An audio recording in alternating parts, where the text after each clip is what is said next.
दोस्तों नमस्ते। दोस्तों भारत के लिए एक और बहुत बड़ी खबर आई है। भारत दोबारा से सुखोई 57 परियोजना में शामिल हो रहा है। भारत दोबारा से रशिया के साथ जो फिफ्थ जनरेशन के फाइटर प्लेन बनाने की परियोजना थी, जिसमें से भारत 2018 में पीछे हट गया था, भारत दोबारा से उस परियोजना में वापस जा रहा है।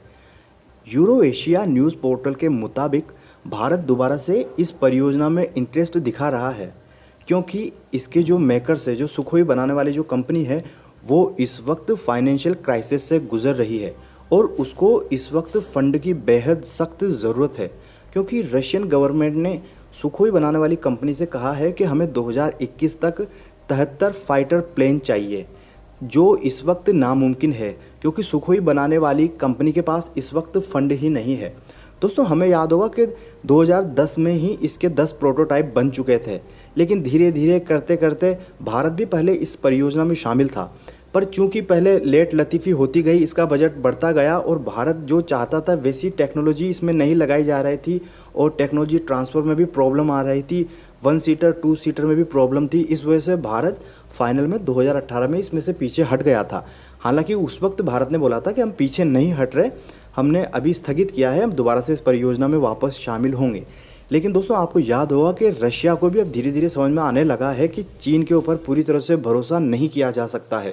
क्योंकि चीन ने रशिया की जो सबसे एडवांस टेक्नोलॉजी है S-400 मिसाइल डिफेंस सिस्टम, उसके ही डेटा को चोरी कर लिया है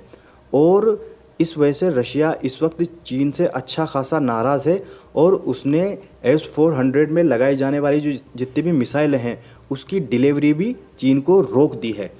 इस वजह से, क्योंकि इससे पहले भी जो चीन है, जो रशिया की S-300 मिसाइल डिफेंस सिस्टम था, उसको ख़रीद के उसका डेटा चोरी करके, उसकी टेक्नोलॉजी चोरी करके अपने नाम से दुनिया भर में बेचने लग गया। इस वजह से रशिया समझ चुका है कि चीन के ऊपर पूरी तरह से भरोसा करके उसको पूरी तरह से सपोर्ट देना बिल्कुल गलत है। यही कारण है कि रशिया दोबारा से उन परियोजनाओं को जो भारत के साथ स्थगित हो चुकी थी, उनको दोबारा से आगे बढ़ा रहा है। दोस्तों अगर भारत इस परियोजना में दोबारा जाता तो भारत को कई तरह के फ़ायदे होंगे, जिसमें से पहला फ़ायदा ये है कि यह एक 5th जनरेशन का फाइटर प्लेन है और सबसे बड़ी बात यह है कि इसकी कीमत जो अमेरिका के 5th जनरेशन के फाइटर प्लेन है, जैसे F-22 रैप्टर और F-35, इनसे बेहद कम है। बेहद कम में आपको 5th जनरेशन का फाइटर प्लेन मिल जाएगा। यही कारण है कि भारत दोबारा से इस परियोजना में शामिल होगा और यह चीन के खिलाफ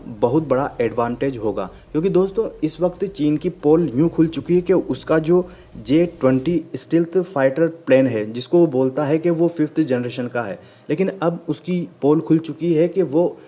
4 जनरेशन का ही है। उसमें स्टील्थ जैसी कोई बात नहीं है। ये चीन का एक ब्लफ है, एक मिस इन्फॉर्मेशन वॉर है, क्योंकि भारत के राफेल के आने से काफ़ी कुछ बदल चुका है इस वक्त। यही कारण है कि चाइना के ग्लोबल टाइम्स ने भी प्रतिक्रिया दी थी और फटाफट से राफेल की तुलना J-20 से करने लग गया और भारत के बाकी राफेल भी आने वाले हैं। अगर भारत के पास ये सुखोई 57 भी आ जाते हैं तो साउथ एशिया में पूरा का पूरा गेम चेंज हमेशा के लिए बदल जाएगा और भारत को चीन के ऊपर एडवांस एज हासिल हो जाएगी। यही कारण है कि रशिया भी अब इस चीज़ को समझ रहा है कि अगर चाइना का राइज एक तरफा होता है पूरे साउथ एशिया में, पूरे एशिया में, तो इसका खतरा भारत को तो होगा ही होगा, साथ में रशिया को भी होगा, क्योंकि जब वो दोस्त होते हुए भी उसके डेटा चुरा सकता है तो आप समझ सकते हैं कि वो जब दुश्मन बन जाएगा तो उसका क्या हाल करेगा। यही कारण है कि रशिया इस वक्त भारत के साथ जो रुकी हुई परियोजनाएं थी